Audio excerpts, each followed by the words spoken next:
Hi guys, welcome to my YouTube channel, and in today's video we will be discussing about cache invalidation strategies. So I'm not sure if you are following up my video series, but in the last lecture I have gone through the basic concepts of caching, and then we also understood the different kind of read strategies of cache, right? So in this video our focus area will revolve around the invalidation of data within the cache, right? So let's quickly begin with it, but before moving on I would request you guys to please subscribe my channel, and that motivates me to come up with more amazing content, right? And my agenda of having this channel is to create quality software developers, create quality software professionals. So using this medium of content creation, I want to clarify the fundamentals of the youngsters that has just started their career from the age of 22, and maybe a guy who is kind of like age 20 years old and holding 6 years of experience into IT. So that's my agenda. Directly jump to the video, right? And then understand the cache invalidation strategies. So in my last lecture we understood that caching makes your performance faster, because what you do is because from your source of data could be anything, right? It could be your main memory, it could be your database, it could be anything. So what you do is you enhancing the performance by keeping a temporary storage in between, and rather than calling the main source of data again and again for the frequently accessed data, what you do is you keep that data inside your cache memory, right? So this is where your cache comes in. Now how you are reading that data from your cache memory is something that is being driven by the cache read strategies. Now we will be talking about the invalidation strategy, which basically defines that, let's say there is a data in your database, in a source of data. Let's say in database you have a data X, and that X has been updated, and if you have the older version of X in your cache memory, which basically doesn't mean that it's kind of an inconsistent data. That's not the consistent data, because you have the updated version in database, however you don't have the updated version in your cache memory. So now how can we invalidate that particular data and have the updated data from the source of source? So this is something that is being something which is defined by your invalidation strategies, right?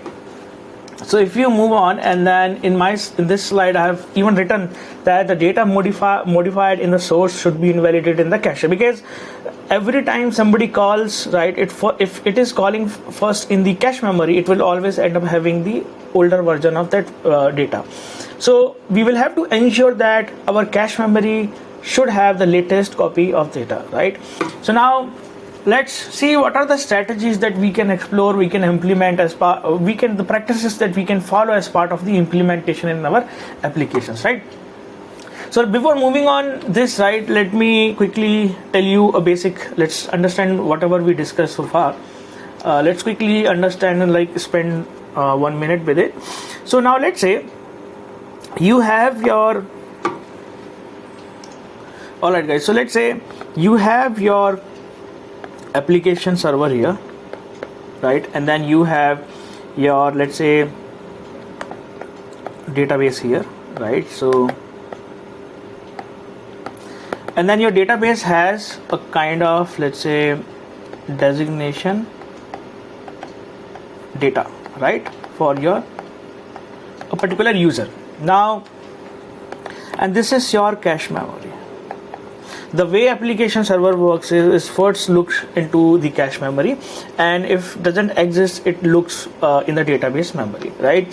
So now let's say for some reason how it got updated, that's a separate topic, but let's say for some reason the value of designation was X, now it has been updated. So let's say this was version 1 and the value of designation has been updated to Y, right? Now this is version 2. Now you see, if I'm still going to cache memory and asking for the variable designation, right, so I will still be getting the value X, right, which is the incorrect value, right? Because rather I should be getting the value Y. So in order to achieve this, what we have to do is we need to invalidate this data, right? Invalidate this data, and then have the recent copy, the latest copy of data, right? So this is what, now how will we invalidating our data invalidating a data, this is something that we will cover in these topics, all the strategies that we will cover in this topic, right?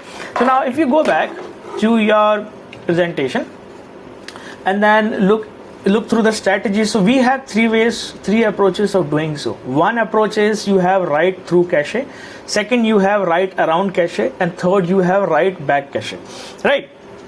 So now let's go through one by one and understand how write through works, because in the read strategy we understood how the read is being done, right? In this we will understand that how write is being done, because as part of the write process you will be invalidation. So invalidation will be done as part of your write process. So let's understand the write through cache first. In your write through cache, the way it works is you have server here, and then you have database here, right? And then you have cache in between here. So the way you have implemented the write operation in your overall architecture, at least for the service and the database, the communication between the service and the database, write operation needs to be returned first to your cache memory, all right? And then the same data needs to be returned in your database. All right, so let's go back to our drawing and understand. So now in this particular case, you have your server, right? And then you have your database. This is DB. And then this is your cache memory, right? Now, let's say you have a Java code. The way you are implementing is in a method of save. Let's say in your API, you are getting a data. And then you let's say for at least for now, let's assume you are maintaining a hash map, in-memory map, you're maintaining using that particular map as your cache memory, right? So what you do is you are first putting that particular data. Let's say you want to put the value of X. You already have value of X is equal to 10 here, right? Now the next time you are updating the value, what you do is you let's say insert X is equal to 20, right? And then as part of the same write operation, you will be also updating your database. So let's say insert X is equal to 20, right? So you see, you first updated in your data, this was write 1 and then this was write 2. So there were two write operations, right? Now once you do so, then only your write operation will be considered as a successful operation, right? So now then only you say okay, success, right? So your overall write operation is write 1 and then write 2, right? Now, so the benefit of this approach is, you see, you will always have a consistent state over your architecture, right? You will always have the latest copy within your cache. So every time you look for a data, you will always end up finding that particular data in your cache memory. So that means your cache memory and your data is kind of consistent in state. However, there is a problem, right? You must have understood by this time. So there are two write operations involved, because the way your write operation is successful only and only when your cache and your database, those two systems got updated, right? But now let's say when you're doing a write operation, there will be some latency, right? Because you are actually updating into two systems, not within one system. So write operations for write heavy system, this kind of approach could become a bottleneck. So this could be an issue for the write heavy system. So you would rather not prefer these kind of the write through approach in the read or in the write heavy system, right? So this was the write through strategy, basically writing into the cache first and going into the database, and then only your write operation will be considered as successful, right? And we also understood that for the write heavy system, because of the fact that there will be some latency involved, so we would rather not prefer this kind of approach in the write heavy systems. All right, so now let's move on and then move on to our next approach, which is your write around cache. Now write around cache is a very interesting model of the approach, right, of implementing your the write operation. So you see, in the previous write through system, right, in this write through system, write through approach, the way the way your data was invalidated, the way your data was invalidated is directly into cache here, right? Data was invalidated this way, correct? Because directly when the data came in, you directly updated the value in the cache first and then to your database, right? So that's how your invalidation worked in this model. But now in this model, right around cache, the way it will work is, you see, your server first made the right operation, made the data change directly into a database. So let's assume that you have a database as a source of data and then you have cache in between. So server, rather than writing into the cache, for example, you have a variable X, or let's say you have a user, as part of the user profile you have a value designation. So what you're doing is you directly updating the designation into your database, right? And then database says successful. From your database you received successful, so you have returned successfully into your database. So that one part has been completed. Now the next time what you will do is, your server, let's say your server wants to access the value of designation for a user again. Now what it does is it will directly go to the cache memory, right? But this time, you see, because you have made the change into your database, not within your cache, so your cache will see, you will always end up having a cache miss, right? Because you won't have that particular data because you have returned that new data in your database.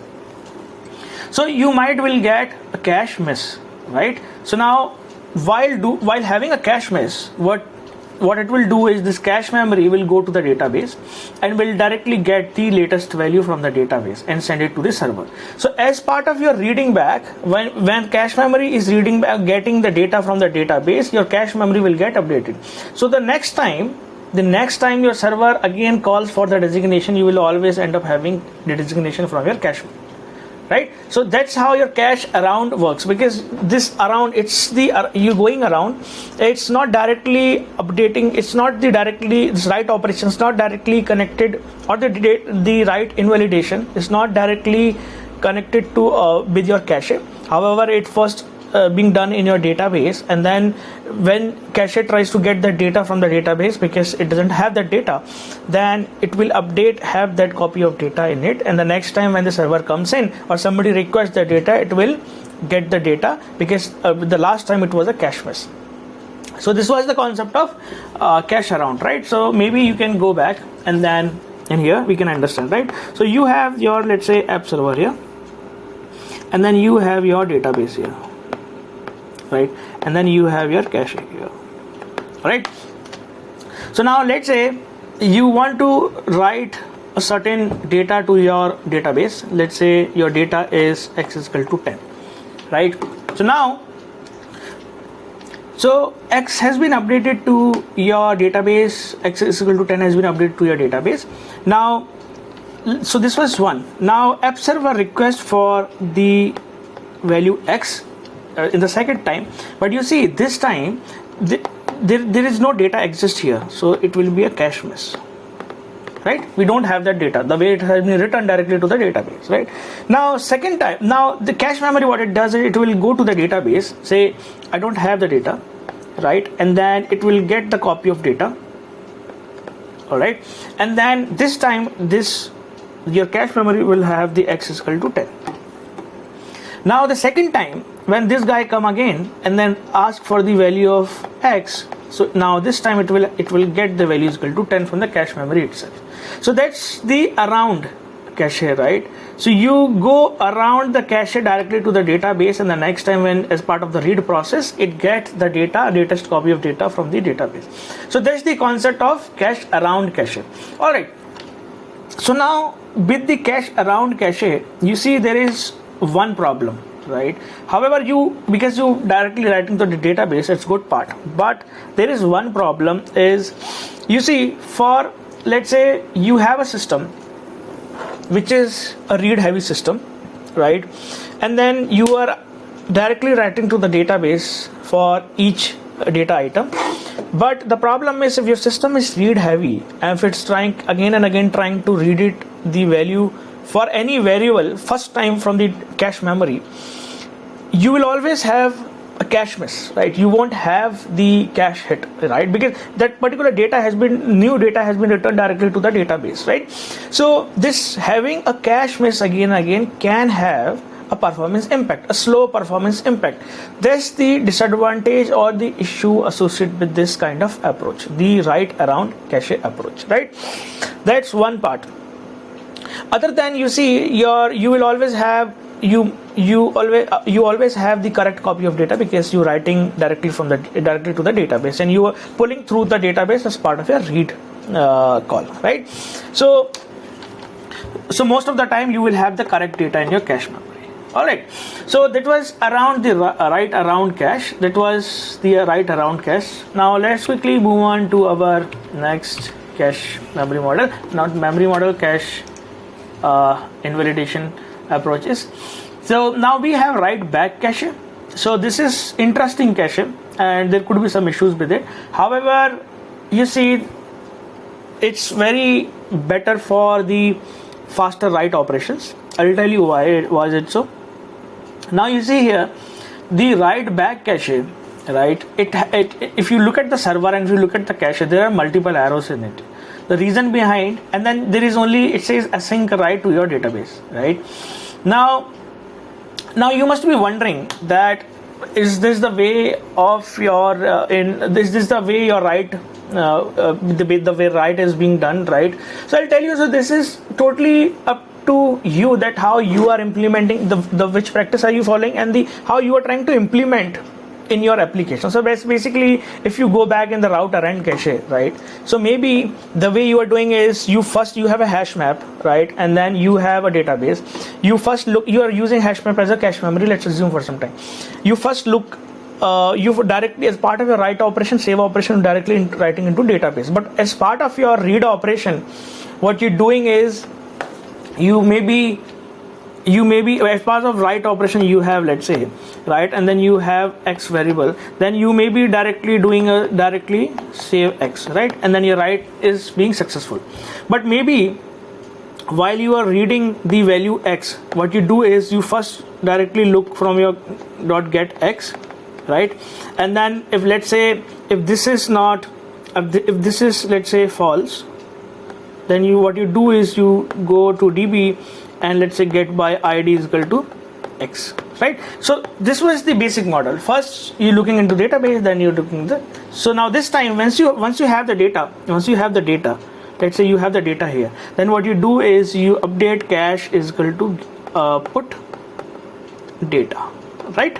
So as part of your read operation, you are updating your cache memory. All right, so this is up to you how you are implementing. These are the strategies, the way you can implement the write mechanism, the write approach, the write strategy. All right, now let's move on to your write back. Yeah, I have already started. I was talking about write cache, and I said that if you see, there are multiple arrows coming to your cache memory. So what it indicates, that it's faster, because server will directly perform all the write operations to your cache memory. It won't be directly interacting with the database. That's the good part. So the benefit of this part is, if you are writing directly to your cache memory, your write operation will be so faster, right? Now let's say you have a chat application, or let's say any application. The way it will work is, I'll tell you technically on the ground, if the way it will work is a little different. Now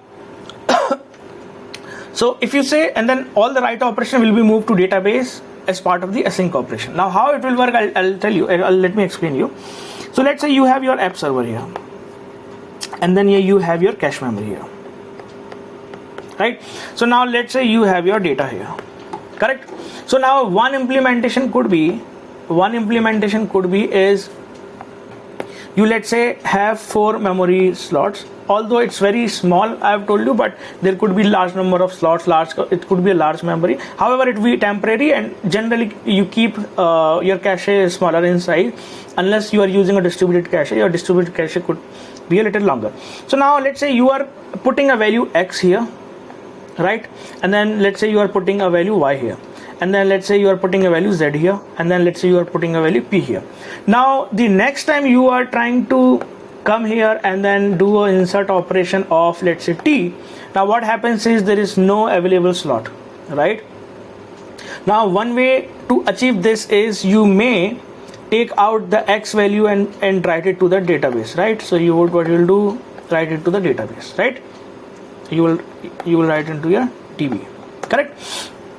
So this way you will have a slot available for this particular insert item T, right? So you will basically put this insert operation to your cache memory. But you see, this write operation that happened here, this write operation that happened here, this won't be a sync operation, it would be a sync operation. Maybe, let's say, okay, maybe understand this other way around. So let's say you have your app server, right?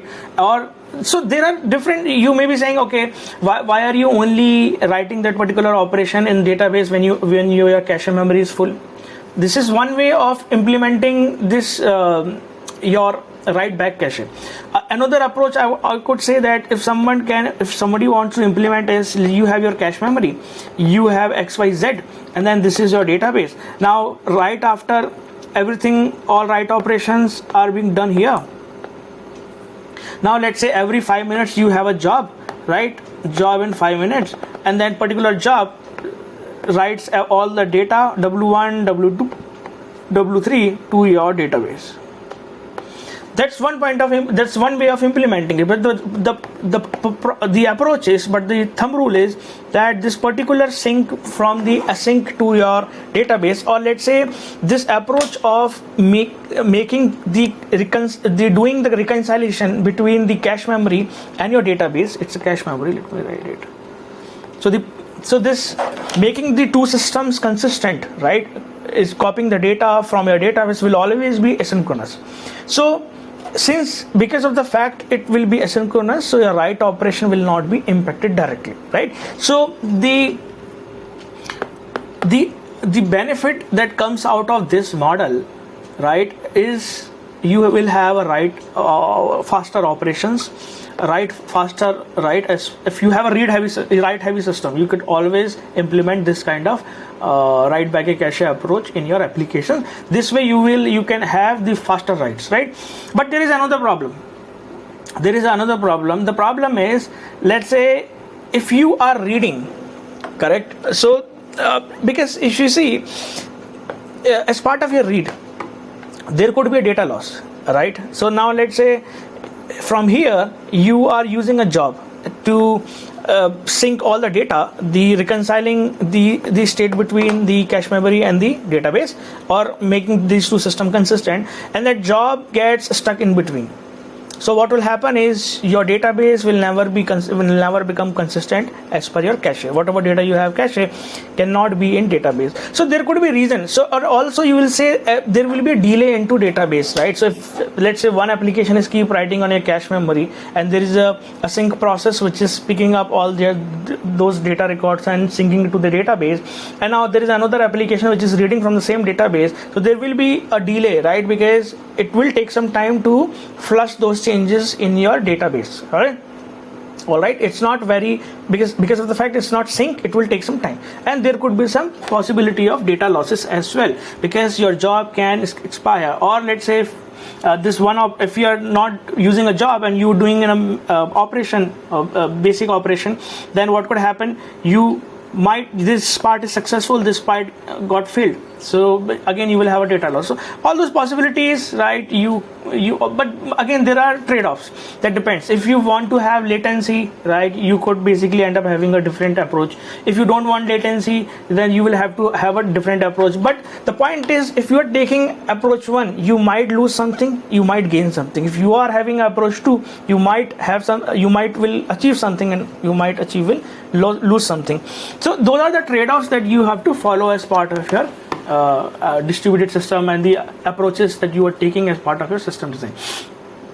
Now these were the approaches, right? Approaches and the strategies that how you can invalidate the cache as part of your write operations, right? Now there are different invalidation methods, right? And that depends, that you can write the definition of those methods, or that entirely depends on you, how you are using those methods. The point is to understand these methods, and to see that how can you the basic definitions around the purge, refresh, ban. These are the invalidations method you have, and the TTL as well. Most of the time people uses this TTL, and You might be wondering that this purge, refresh, ban, you might have not seen it as part of your invalidation method, because most of the time I have seen that people have been using this TTL. Then you have stale while revalidate. This is most of the time is being used at the CDN, right? The content delivery network. But we will go through it, then how all these method implementations can be done accordingly, right? So purge is, now there is a value X, right? You have a X, a data item. You entirely don't need that data item, right? So what you could do, you can directly remove that data item from your cache memory, right? So this is not a rocket science. These are very simple terms you can understand very easily. But just you directly deleting some record X from your cache memory, because that data doesn't exist anymore in your data source as well.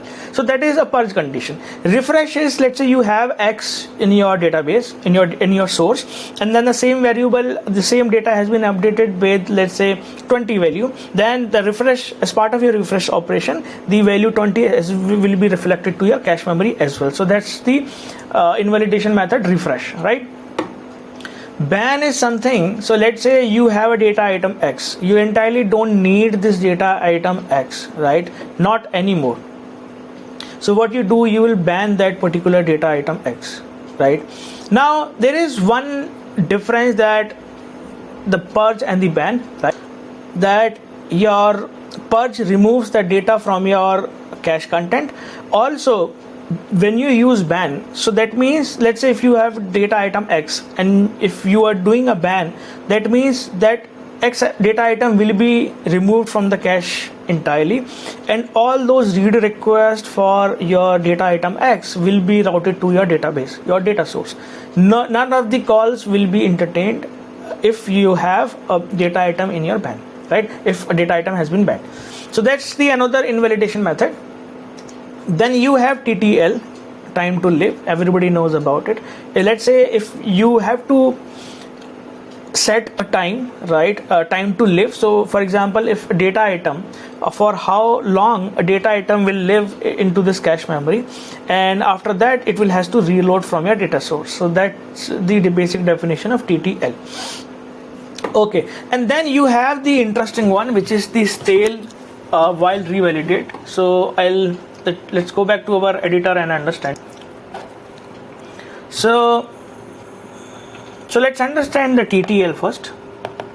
So now let's say you have your app server here, and then you have your let's say this is your cache here, right? Now you requested for a read item X, right? And your X, the value of X is equal to 10, and the TTL value, let's say 2 minutes, right? So now you requested for X and it gave you the value of X is equal to 20. Now right after some time, this value for X has been expired. So this is now expired, right? Now this is step 3. Now in step 4, what you do, you again ask cache for the value of X, let's say, right? Now this time it won't give you the value of X, because that particular data item has been expired. So it is supposed to be reloaded, refreshed from the data source.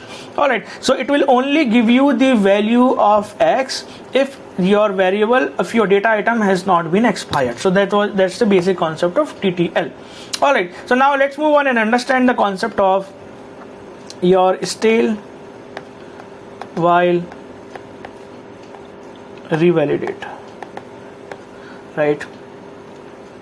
So this concept, the way it works is, let's say you have a cache memory, a big cache memory here, right? Let's say this is your CDN. A CDN also acts as a cache memory, content delivery network. So what you do is, so for example, you can have a CDN for a geographical region. So all the requests for a particular video will go through the CDN and then to your server. So if that particular data is not present into CDN, then it will reroute it to the main server. So that way you effectively decrease the load on your main server, and then you fasting the process of delivery directly to your consumer, right? So the way it works is, let's say you have X here. I'm using this analogy of X again and again. So your data could be anything, right? So if it's a request comes in for your X here, right? Read X, right? So now let's say this data, there may be some, because every get call will be cached in your CDN. Now let's say any time there is a time for this particular X item, and that particular X item has been expired. So for this particular read X call, you will give the X value is equal to 10 directly to your consumer. At the same time, right, let's say this is your main server and this is your database. So at the same time, a call will be sent to your main server, right, saying for the latest value of X, right? So your main server will do some calculation based on your business logic. It will get the value of X and then it will pass the value of X here, right? So the value of X will be here now updated to your 40. So whatever, so this way, for your read request, it gave you the stale data, right? It was although it was not the correct data, but it gave you the stale data. But during that process, it also went to your main server and it basically fetched the latest copy of data. So that's the invalidation method of stale while revalidated, right? So this is the end of all invalidation methods. And then we also talked about the write back cache and then the write around cache. And then we also discussed about the write through cache. We also discussed about the trade-off between them. Then, for example, if you want a faster write, then what kind of approach you can choose. If you want a faster read operation, then what approach you can choose. Right? All those trade-off we discussed, the advantage and benefits. And then we also discussed the basic idea of invalidation. Why do we need it in the first place, right? So this, and then the next lecture I'll probably try to cover the cache replacement policies. So cache, as part of the cache replacement policy, says, for example, if one data comes in, which data I have to replace, right? Because you always have a temporary storage and limited storage, right? So you cannot keep all the data in your cache memory, right? You will have to replace something. So on which basis you will replace, that will be driven by your replacement policies. So a very interesting fact is, I have taken a lecture of load balancer, right? And even if you study about the operating system, the CPU algorithms, and then you also understood the cache replacement policy, you see these algorithms are same everywhere. You will always find your, maybe a round robin, you will have your least recently used, least frequently used. So these are basic algorithms, right? And then that applies everywhere. If you are studying about operating system, you can apply it there. If you are studying about your load balancing, you can use those algorithms. And if you are using in caching, you can use as a replacement algorithm. So those are standard algorithms of your computer science, can be applied in multiple places, right? So I would rather create a video on these algorithms, and then you can basically try to apply those in your use case, right? But anyways, so I'll come up with the next topic very soon. And then in case you guys have any question or anything, you can reach out to me on LinkedIn, and you can comment it and directly message me, right, in YouTube or LinkedIn, everywhere you want, right? I'm very easily accessible. If you want any topic to me cover, I'll do a thorough research on it. I'll try to present that topic. All right, so for this video, this is it, guys. Thank you so much. We'll meet in the next video.